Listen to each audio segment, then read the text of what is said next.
For the first 18 years of my life, I was convinced that I could make real sweet tea in Philadelphia. People from below the Mason-Dixon line would tell me I was lying to myself. Nah, give me a box of Lipton and a bag of sugar, and I swear I will brew you something magical. I was wrong. There are some things you just can't find in the North.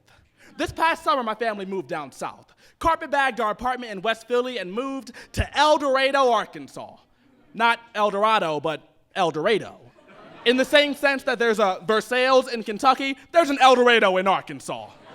Fact, there are only 18,000 people in El Dorado, Arkansas. Fact, participating in oral sex is considered to be a form of sodomy, which is also illegal in El Dorado, Arkansas. Fact, it is considered unlawful to keep your pet alligators in bathtubs. Naturally, I was unexcited about moving there.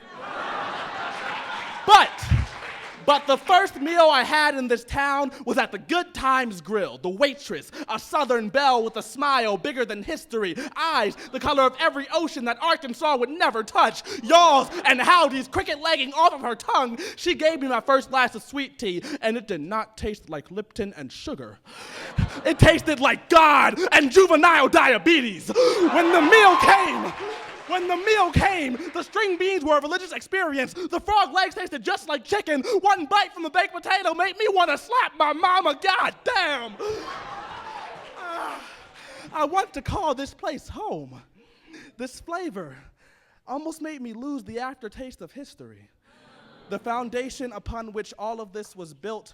The first time I saw a Confederate flag was as I exited the Good Times Grill, in front of a parking spot with a sign that read, "Redneck parking only. I don't want to call this place home. I do not sunburn. Do not expect my neck to tan the color of your intolerance, Arkansas. I think being landlocked has kept you from seeing the horizon. Every bird in the Arkansas sky reminds me of Jim Crow. The laws may have died, but racism still flaps its wings here. Takes the form of, I met a black guy the other day, and he was so articulate. Misogyny lives on. Says, I don't think I could ever put a woman in the White House. These are the stereotypes I carry with me. I won't lie. I've always generalized the South.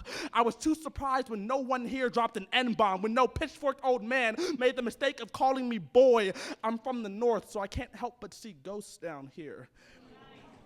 There's a tree in my front lawn from which a rope tire swing hangs. I cannot sit there without questioning the circumstance in which I could have swung there 100 years ago. I shouldn't be this angry with geography.